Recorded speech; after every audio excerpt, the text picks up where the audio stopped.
تو ذرا اس مسئلے کو سن لو، روزہ اگر نہ رکھے تو اس کا جرمانہ کیا ہے؟ جس کو کہتے ہیں کفارہ۔ روزہ نہ رکھنے کا کفارہ کیا ہے؟ قضا کی بات میں نہیں کر رہا، میں کفارے کی بات کر رہا ہوں۔ قضا تو ایک کے بدلے ایک ہی ہوتی ہے، کفارہ کتنا ہوتا ہے؟ ماہ رمضان کا روزہ نہ رکھنے والے کا یا رکھ کے توڑ دینے والے کا؟ 60 روزے رکھے یا 60 مسکینوں کو کھانا کھلائے، ٹھیک ہے، یہ ہوتا ہے کفارہ۔ لیکن سزا کیا ہے روزہ نہ رکھنے والے کی؟ یہ مسئلہ ہم بہت کم بیان کرتے ہیں، لیکن شیعہ مینی اس امر کا حق رکھتی ہے کہ ان کو یہ مسئلہ بھی بتایا جائے۔ یہ بھی حق، تو ایک صلوات پڑھو۔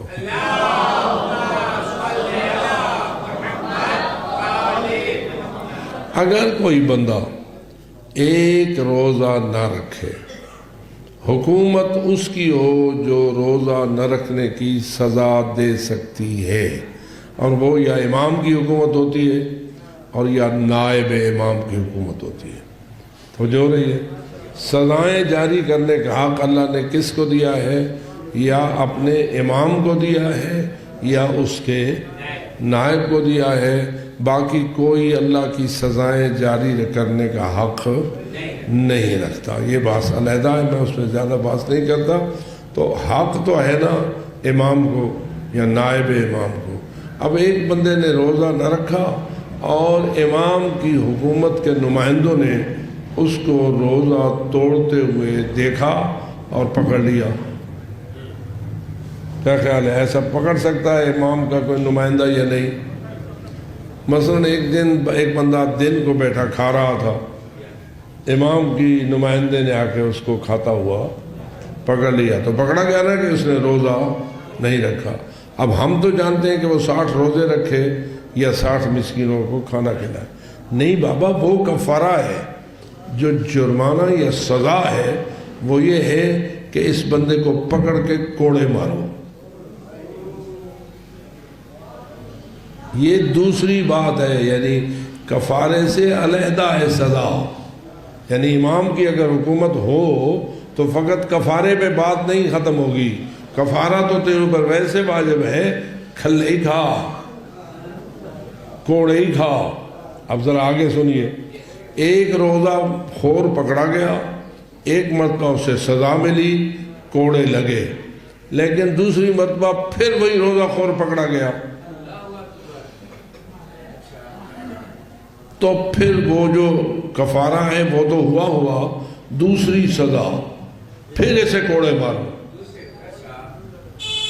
تیسری مرتبہ اگر یہی روزہ خور پھر امام کی پولیس نے اسے پکڑ لیا تو تیسری مرتبہ بھی اسے کوڑے مارو۔ اب یہاں علماء نے کہا، بعض علماء کہتے ہیں کہ تیسری مرتبہ فقط کوڑے نہیں، قتل۔ بعض علماء نے کہا نہیں، چوتھی مرتبہ پکی بات ہے کہ قتل، یعنی جو چوتھی مرتبہ روزہ توڑتے ہوئے پکڑا جائے، شریعت محمدی میں اس کی سزائے موت ہے، اس کو قتل کر دو۔ ہن دسو بھئی وہ 60 روزے تھوڑے نہیں، یہ تھوڑے تو ستا ہوئے پہ کریں دے 60 روزے، اور بابا چوتھا روزہ اگر تیرا پکڑا گیا کہ تو نے 2 سزائیں 3 سزائیں کھانے کے بعد پھر بھی وہی جرم کیا ہے، تو تو اس لائق نہیں ہے کہ تو اللہ کی زمین پر زندہ رکھا جائے۔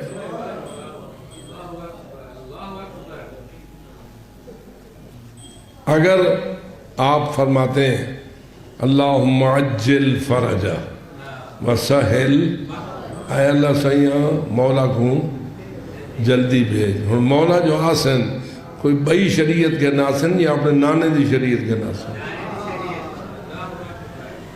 اشہد ان محمد رسول اللہ تیرے مولا کے ظہور کے بعد بھی ہوگا یا ختم ہو جائے گا؟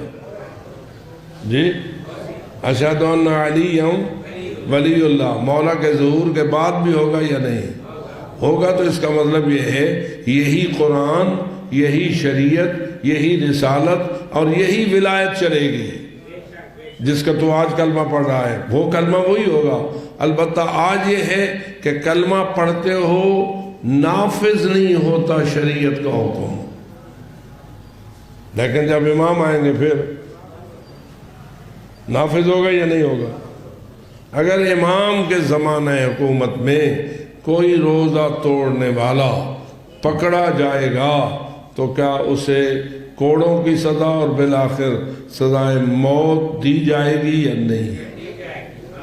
یہ جدی مولا دی تلوار چلنی ہے نا، اس کا بھی تو آپ نے جائزہ لینا ہے. جلدی آئے مولا یعنی جلدی چلے مولا کی تلوار. جلدی کر مولا تشریف لے آ یعنی جلدی اپنی تلوار کو نیام سے نکال اور ان کو سزائیں دے جو تیرے نانا کی شریعت کے مطابق لائق سزا ہے.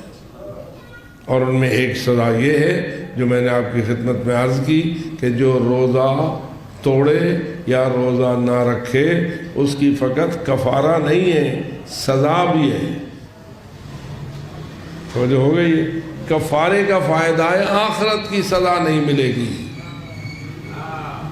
پتہ نہیں میری بات سمجھ رہے ہیں؟ آخرت میں بھی روزہ توڑنے والے کی کوئی سزا ہوگی یا نہیں؟ وہ تو جہنم ہوگی، وہ تو جہنم کی سزا ملے گی نا. لیکن دنیا میں اس جرم والے کو کیا سزا ملے گی؟ جرم دنیا میں یہ ہے ایک روزہ توڑا ہے تو کوڑے، دوسرا روزہ توڑا ہے تو کوڑے، تیسرا روزہ توڑا ہے تو کوڑے، اور چوتھا اگر اسی مجرم نے توڑا ہے تو موت. تو کیا خیال ہے روزے سے مدد ملتی ہے یا نہیں؟ تو بتائیے یہ کہنے کا مطلب کیا ہوا کہ اے اللہ میں فقط تیری مدد مانگتا ہوں. تو اس کا مطلب یہ ہوا کہ اللہ سے ہٹ کر اور اگر کسی سے مدد مانگتے ہو جس کی مدد اللہ کی مدد نہیں بنتی، اس کی نفی کر رہی ہے ایاک نستعین والی آیت. اور ایاک نستعین والی آیت ہر اس مدد کو نستعین والی مدد میں شامل کر رہی ہے جس کی مدد اللہ کی مدد شمار ہوتی ہے. اب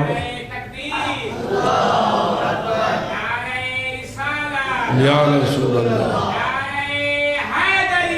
یا